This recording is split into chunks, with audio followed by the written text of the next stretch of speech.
So yan guys, real talk muna tayo. Magbayad ng mahal na visa or umuwi ng Pilipinas. Dalawa lang naman ang ating choice in life. Dito sa Japan. Ayan, real talk yan ha. Talagang dalawa lang ang choice natin. Manatili ka or umuwi ka. Ayan. So kung ako ang tatanungin, halimbawa na lang at hindi pa ako PR, kung ako ang tatanungin, mananatili ba ako dito sa Japan or uuwi?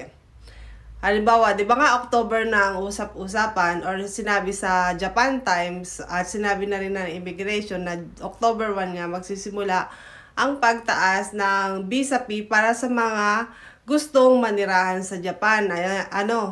Diyan cover yung mga may asawang Hapon, may anak na Hapon, asawa ng permanent, may pamilyang Hapon, may dugong Hapon, may long-term visa. So, dyan sila kasama, So, hindi kasama dyan yung mga may contract or yung mga trainee, yung mga SSW. Ayan.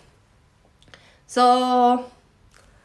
alin ba ang pipiliin natin? Sa totoong buhay, guys, Sa aking karanasan, magbase na lang tayo sa aking karanasan, So, kung akong papipiliin, kahit na magbayad man ako ng 30 kalapad o umabot man ng 50 kalapad, pipiliin ko pa rin ng Japan. Kasi kung halimbawa naman ay mapa-permanent ako at magbabayad ako halimbawa ng malaki, di itataya ko na yung malaking bayad, kung ako naman ay mapa-permanent visa.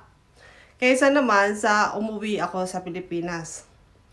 Pero, hindi naman lahat ng umuwi at uuwi sa Pilipinas ay wala nang mangyayari sa buhay nila, Sa panahon ngayon, na marami naman tayong pwedeng maging source of income, Lalong-lalo na, alibawa na lang, sa aking, ikaw ay nagbablog, isa kang vlogger na meron ka ng 1 million followers at halos tinatangkilik na ng mga tao ang iyong videos, Marami ka naman kasing pwedeng pagkakitaan sa Pilipinas. Hindi naman natin minamaliit ang Pilipinas. Actually guys, gusto ko din sa Pilipinas kasi doon malayang magnegosyo, malaya kang gawin kung anong gusto mo. Marami kang mas masarap sa Pilipinas kung tutuusin. Mas marami kang pwedeng isiping hanap buhay. Ang mahirap nga lang talaga ay yung chance kung talagang papatok ba ang iyong maiisip na hanap buhay. At kung halimbawa naman ikaw ay nagpe-pension na, ayan, pwede na umuwi ng Pilipinas. Kasi konti na wala ka na masyadong obligation sa buhay, pwede na umuwi sa Pilipinas.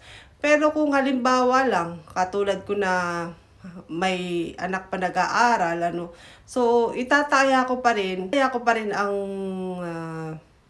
magbayad kahit na may kamahalan ng visa sa Japan, Kasi hindi ko pa sure hindi ko pa sure kung magkakaroon ako ng income pagdating doon agad-agad kung papatok bang aking negosyo, Pero kung kayo ay halimbawa, sabi ko nga sa inyo, marami na ngayong source of income, Kung kayo ay talented, pwede kayong gumawa ng kung ano-anong products, pwede kayong mag-vlog, pwede kayong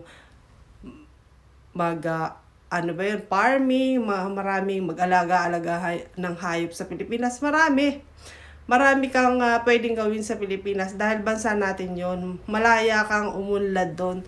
Ang sa akin nga lang, ako, nasanay na ako sa buhay dito sa Japan, kaya mas prepare ko na lang na manatili dito, at magbayad ng visa. Kayo ang papipiliin, Japan o Pilipinas? Paki-comment na lang.